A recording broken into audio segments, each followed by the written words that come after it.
聽到資產被鎖死，你係咪會覺得嚇親呢？一啲都冇誇張㗎。如果長者冇做以下呢件事，當你有咩事喺醫院做唔到任何決定或者指示嘅時候，銀行戶口又喐唔到，醫療費用又冇人俾，生活點過呢？長者遇到其中一個問題就係腦退化。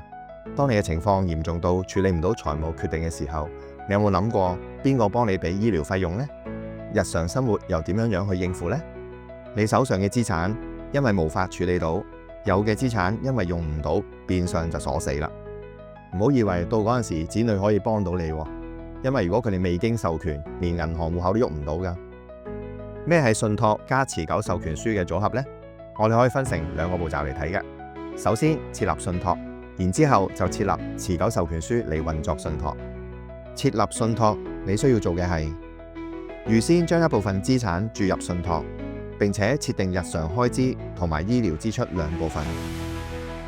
設立信託之後，你唔使擔心日後家人因為意見不合誤用資金或者做錯安排。設立資金用途，就算你當下因為腦退化做唔到決定，都可以按你嘅指示執行嘅。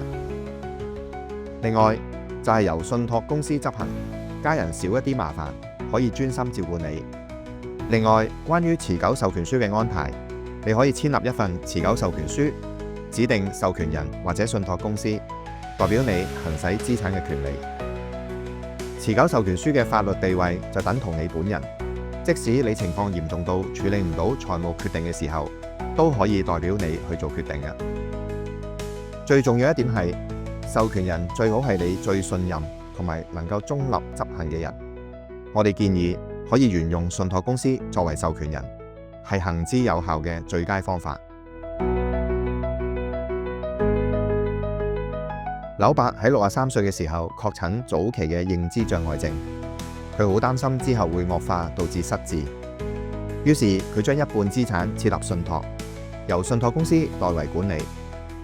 佢設立咗每個月撥款2萬港元作為生活同埋照顧費用，同時亦都簽立咗持久授權書，授權信託公司可以處理佢喺銀行同埋樓宇嘅事宜。劉伯太太話唔使再擔心，萬一佢退化得快，錢冇得用。依家所有安排都好清晰，唔使再為錢煩惱啦，亦都無需要去法庭申請任何嘅監管令，減少好多煩惱。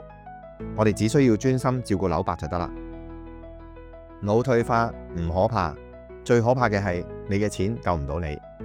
Subscribe 我哋，發掘信託更多未知嘅一面。記得 like and share 俾身邊嘅朋友啊！